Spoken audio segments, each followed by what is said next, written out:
मंगलवार विलंबित राति प्राय 11 घंटा समय बौद्ध जिला मुख्य चिकित्सालय जड़े रोगी को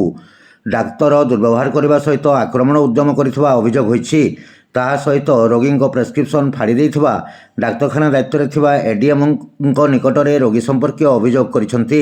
मिलिथिबा सूचना अनुसार बौद्ध सहर बगिजा साहिर संतोष पट्टनायक रक्तचाप जनित रोग में आक्रांत थिबा बेले गतकाली मेडिकल डिस्चार्ज होई घर को जाइथिले एवं रातिरे हठात तांको देह असुस्थ होबारु तांको परिवार लोके जिला मुख्य चिकित्सालय को नैथिले एवं डाक्तर को रक्तचाप रोग अछि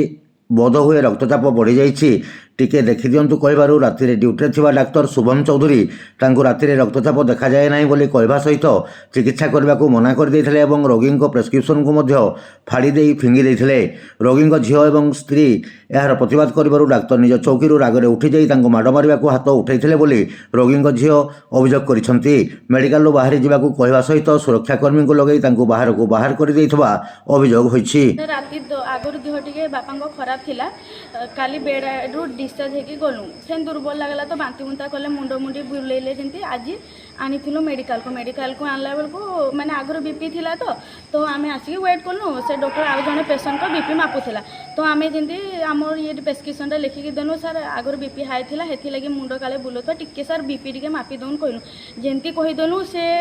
पूरा कहि दउ से डॉक्टर शुभम चौधरी जे से सीधा कहि दउचन कि एतकी हेइथबा माने एही राति 10-11 बजे बीपी के मापा है के ने लिखा है जे आपन को बीपी मापबार अच्छे बोली कि पूरा एंती कहूचे आमर सार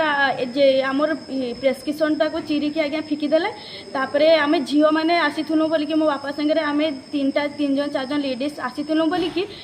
हमको एंती चढ़ी की कथबार्ता कले जदि आमे टाउन रो हे कि सार जदि एंती कथबार्ता करूथिबे एंती मारबा लगे उठु अभद्रामी भाषा रे कथा कहन से गाँ गहली रो जोन जेन मास्टर तांको काना नाइ कहउथिबे सर सेथि लगी आपन को आम जिल्ला रे डॉक्टर ही दिया नाइ जो तांको